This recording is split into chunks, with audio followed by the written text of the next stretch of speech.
Hi, this is the Philosophical Angle, and I am your host, Chris Angle. And with me are my two co hosts, Remy Canario, a political analyst out of New York, and Rick Samuelson, a venture capitalist out on the West Coast. Good to see you guys. Good to see you. Having us, Chris. This week, the subject of the philosophical angle, which is, by the way, the purpose is to analyze the nature and concepts of current media. And this week we're going to have a show on uh, the primaries in especially the Democratic side. I think it's starting to develop some interesting characteristics, and I'd like to explore it. So let's get on with it. As we all know, the here in 2016, the democratic process has started, and there is a fly in the ointment, as it were, and that is that the scandal, the email scandal involving Hillary, is starting to develop and seems to be getting more serious as the weeks go by.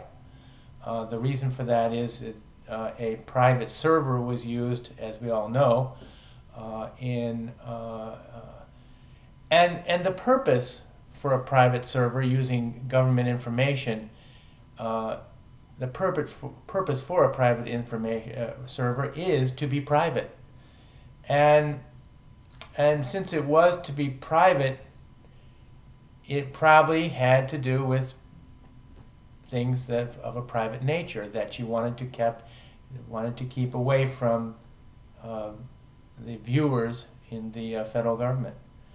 So it was only known that this was going on when a private hacker actually got inside her private server and made it known to the world that it existed. And so now everybody knows about it.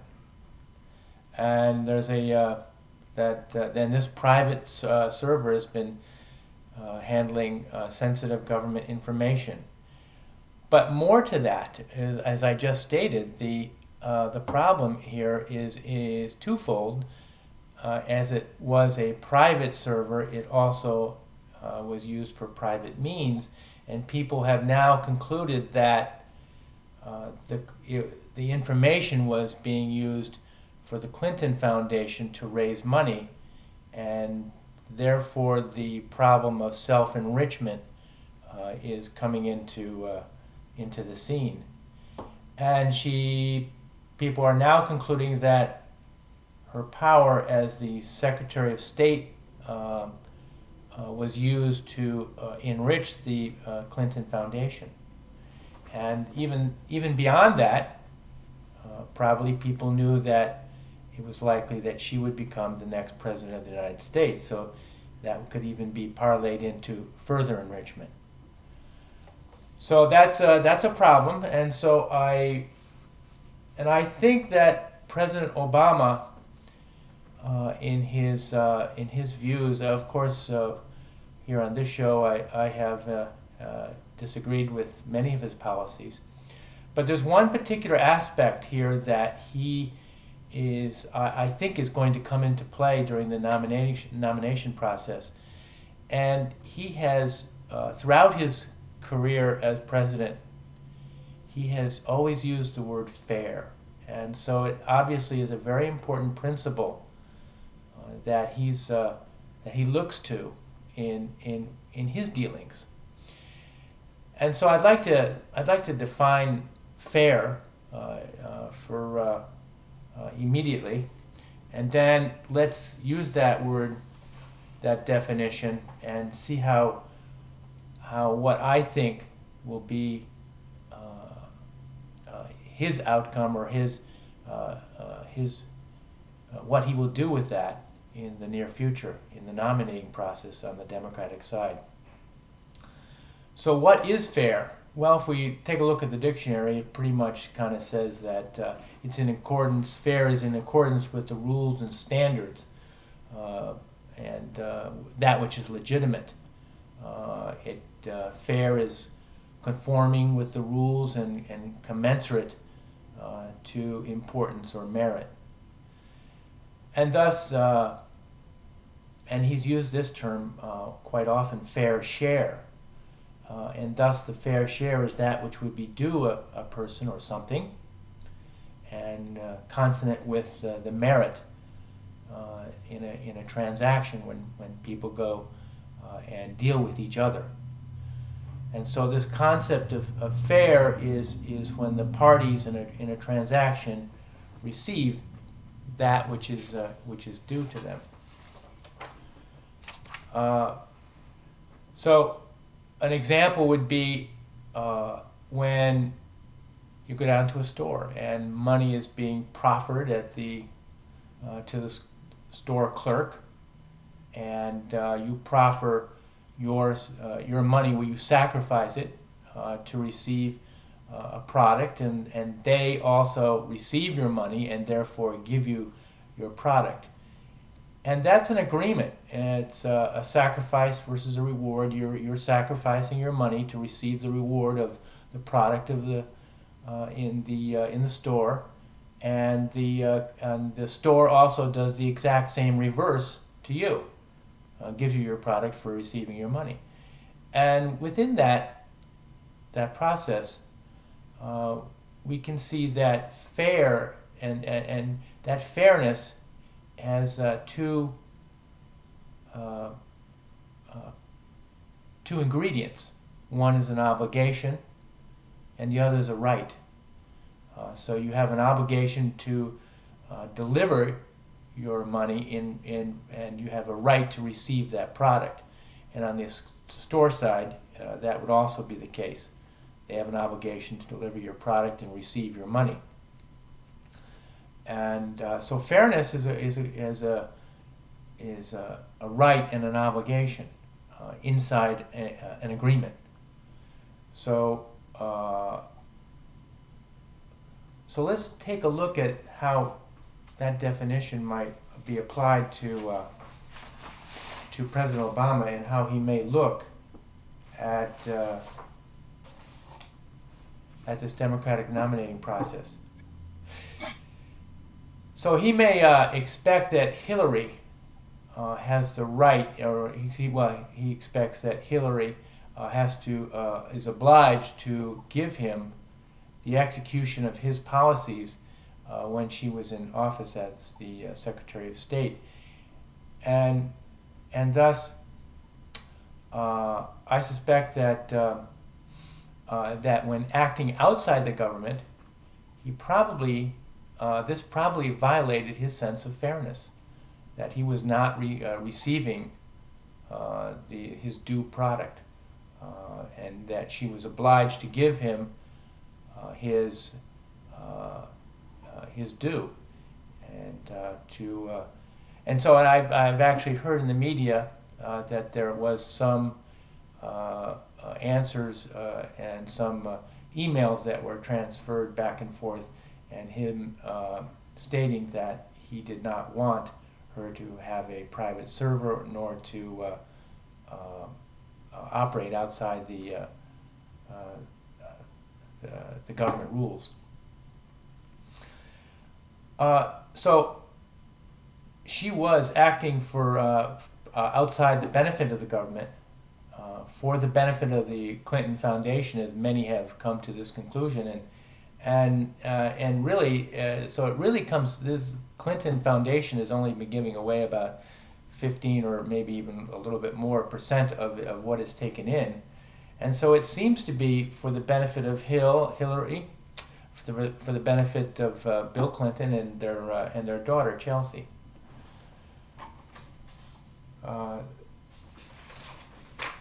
So I think that Obama, with his sense of fairness and also his sense of his legacy, would not want this to sully his legacy, and thus and this has been indicated also by some authors in the field, notably Ed Klein has written a couple of books on this, and that there is some hard feelings between the two camps. Of course, there was a long, hard-fought presidential candidacy race, and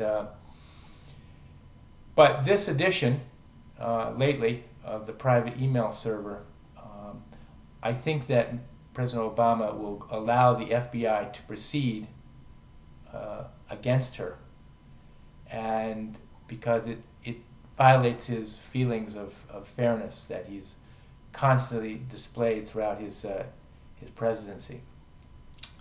I think he will not allow political expediency, in other words, that is, she being the front runner and the most likely candidate to be able to win against the Republicans. I don't think that will overcome his principles.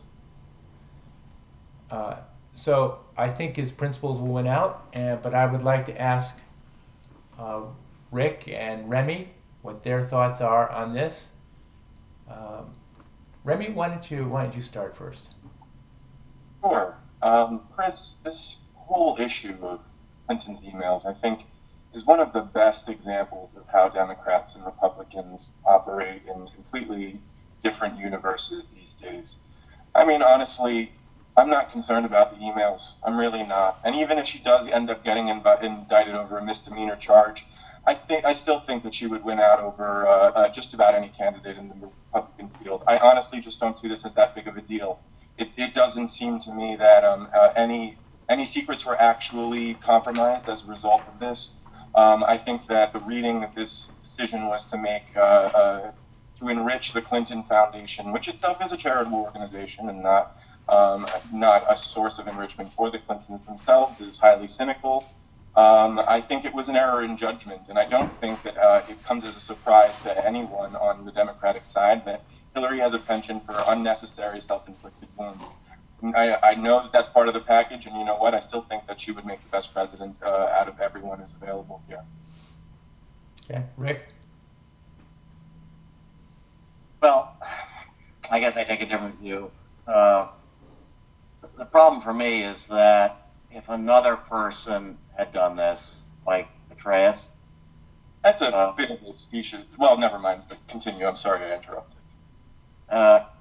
I'm just citing one example. I think justice would be swift and severe, and that would apply to any number of other leading members of the government to have not followed obviously important, critical, from a national security point of view, basic procedure, really does call into question her judgment and how she would handle national security as president. So it's pretty fundamental in my view. As to what Mr. Obama is going to do or the FBI, I've heard so much rumor, speculation surrounding this whole matter. I heard Trey Gowdy say just the other day that, well, the Comey is a straight arrow. If he's ready to indict, he'll go about it in a very straightforward manner, and there'll be no interference from the administration. Essentially, the timing of the release of the email seems very interesting to me.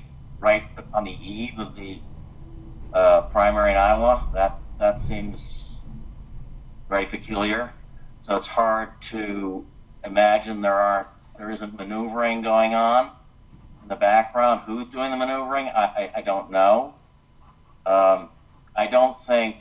I think the administration would take whatever actions it could.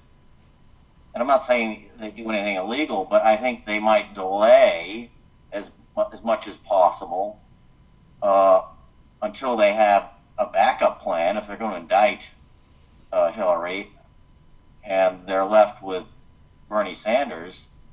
I think there are a lot of Democrats that would have, considerable concern that Bernie would not be able to go the distance. I'm a little surprised that in the Iowa polls, Mr. O'Malley doesn't seem to be getting any traction on the back of this. So my guess is Hillary's going to win the Iowa caucus, handily. Remy, I wanted to ask you, what do you think the chances of her not making it to through the Democratic process? In other words, you have political expediency, her being the best candidate, versus principles that might emerge from President Obama's feeling of fairness. What do you think? Oh, I do think that this is a pretty clear situation. That it would be illegal for President Obama to intervene on this, and I don't think that he will do anything to compromise the nature of this investigation. I mean, I don't really understand why it would be advantageous to delay this whole procedure at this point. I mean, surely it would be better to have this be dealt with as quickly as possible, so that things don't have to be shifted so late into the game. If we're going to have Bernie as our candidate, or have some Deus ex machina moment where Joe Biden or someone else swoops in, surely it's better to do it now while there's still some time to give that person at least a little bit of momentum. If anything, I think that this delay is disadvantageous to the Democrats. Bernie Sanders is the manifestation of different interpretation of the failures of the Obama administration. One that basically contends that the reasons why Obama was not able to follow through on his message of revolutionary change was his willingness his self-destructive willingness to compromise or search for compromise with Republicans when they had no intention of ever playing along. And so, in one sense, I am very happy that this movement has kind of emerged around him. At the most basic level, it evens the playing field. You have absolute crazies on the right. We need a crazy on the left in order to balance it out. On the other hand, I do think that this is the wrong time for the movement. I think that with the constitution of the balance of power on the Supreme Court and the gerrymandering that was done in the last round of censuses, it's just impractical to believe that Sanders is going to be able to create the change that he's promising. On the other hand, put Sanders up against any Cruz or Trump, and I think it'd be a very interesting race. So, just to reiterate, I'm not sure that an indicted Hillary can't win the presidency, but it would be very interesting to see what would happen were Sanders to become the heir apparent to the Democratic nomination. Okay. Rick, any comment? Well, in the talk radio shows, there's speculation that Biden is being set up to be inserted as the candidate at the convention. And there's all kinds of speculation going on. I don't know if that's even remotely practical. I do think what has happened, though, is the Republican side is a scrambled race for obvious reasons. And this latest development makes the Democratic race certainly more scrambled. As scrambled as the Republican race? No, but certainly more scrambled. I think Hillary will win in Iowa. I think she'll win in New Hampshire. And if she does, I don't see how Bernie Sanders can catch her. At least not unless there is some revelation that is so serious that she's, at risk of going to jail or something. I don't know. Mm. So I'm going to switch the subject just slightly. Remy made the comment that we got crazies on the left, we got crazies on the right. Who on the right are amongst the crazies?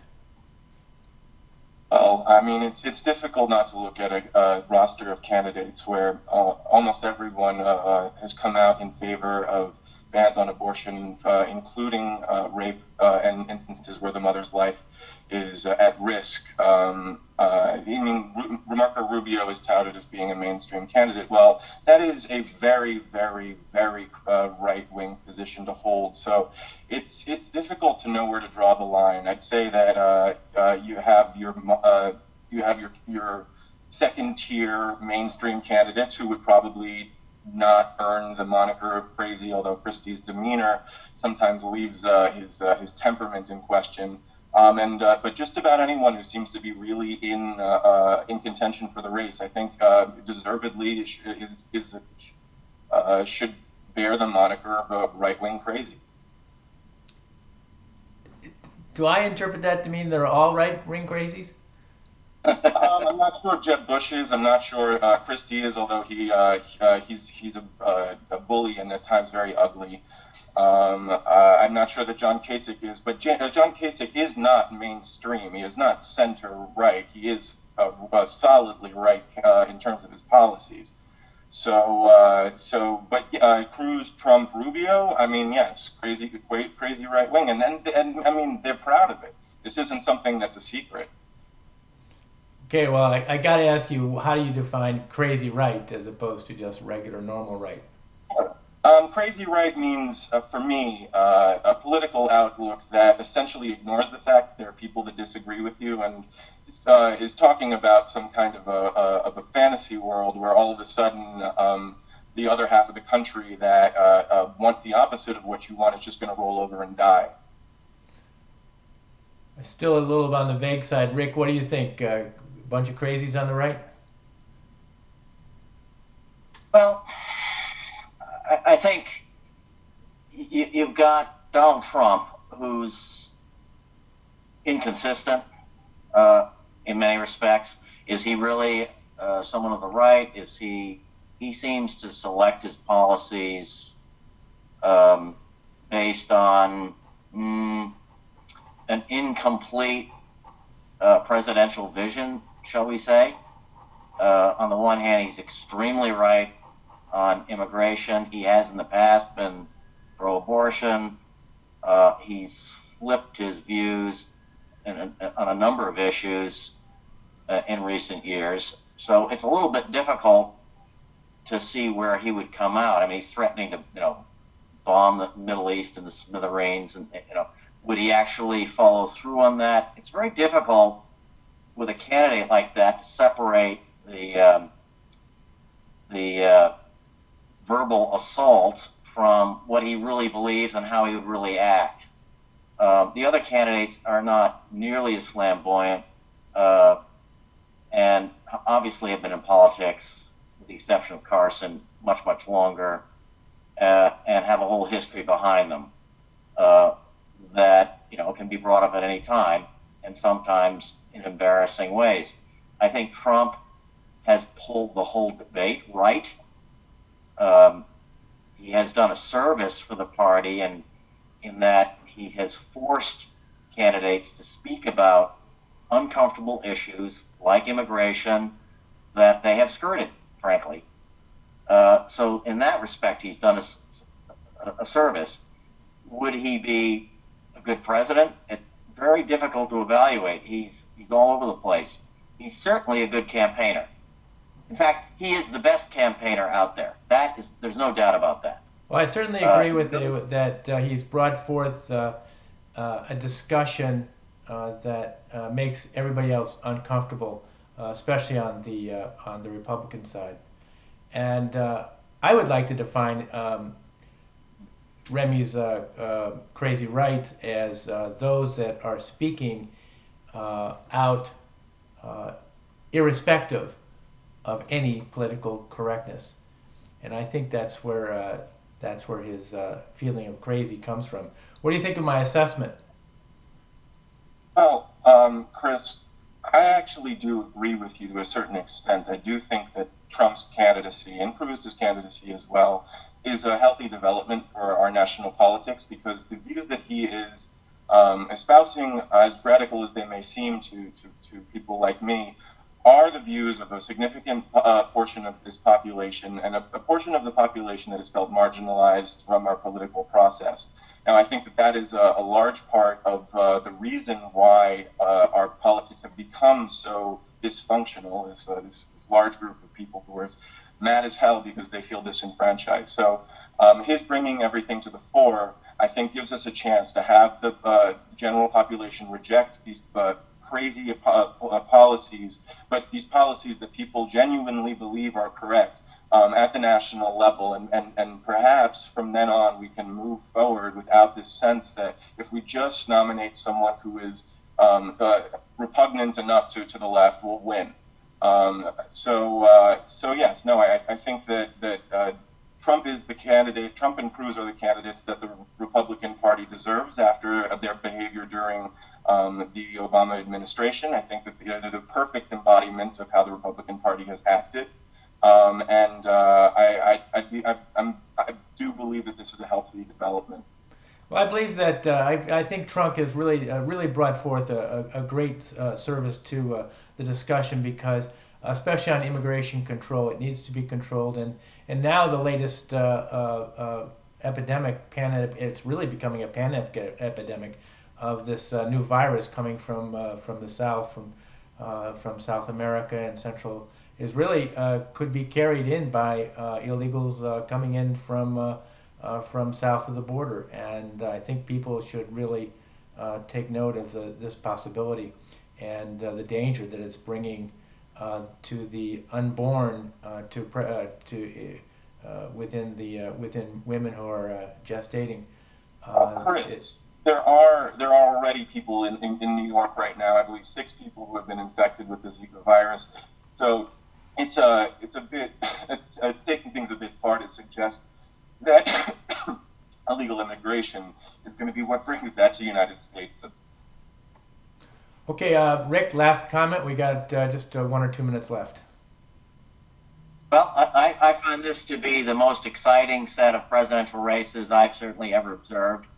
I think the national debate is broader and more raucous than I've certainly ever observed, and I'm enjoying watching it unfold. And I think it's going to be difficult to know where things are going to end up 2 or 3 or 4 months from now. It's a very fluid environment, particularly on the Republican side, and I think the breadth of the debate going on today is long overdue, and it's a healthy development. Okay, guys, I want to thank you for joining our program, and we'll see you next week. Thanks very much. Thank you.